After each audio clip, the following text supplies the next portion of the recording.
A terse look on one side, some kind of a smile on the other. The Obama-Putin face-off at the United Nations in New York on Monday was riddled with underlying tension over the United States and Russia's differences, notably on Syria.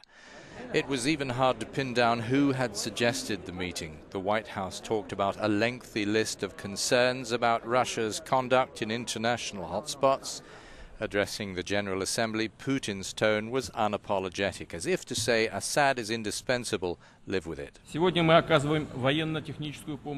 said, "Today we provide military and technical assistance both to Iraq and Syria. We think it's an enormous mistake to refuse to cooperate with the Syrian government. We should finally acknowledge that no one but President Assad's armed forces and Kurdish militia are truly fighting the Islamic State movement and other terrorist organizations in Syria." In an integrated world, Obama appeared open to Assad staying on a little bit longer.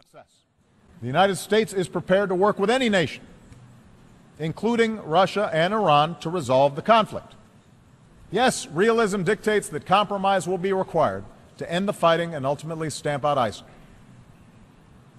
But realism also requires a managed transition away from Assad and to a new leader. Putin, in his speech, left room for political reform in Damascus, suggesting that Assad would cooperate. For Washington, Syria has to eventually be free of Assad, but he is still an asset to Moscow and Moscow to him, with ISIL prizing away more and more of Assad's grip on the country.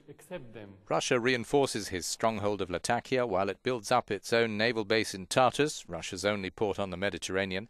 The Russians are also enlarging 2 aerodromes so that cargo giants and fighter jets can use them.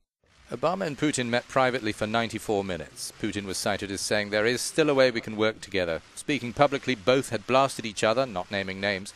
On global anti-terrorism and regional power stakes, their dialogue is still open.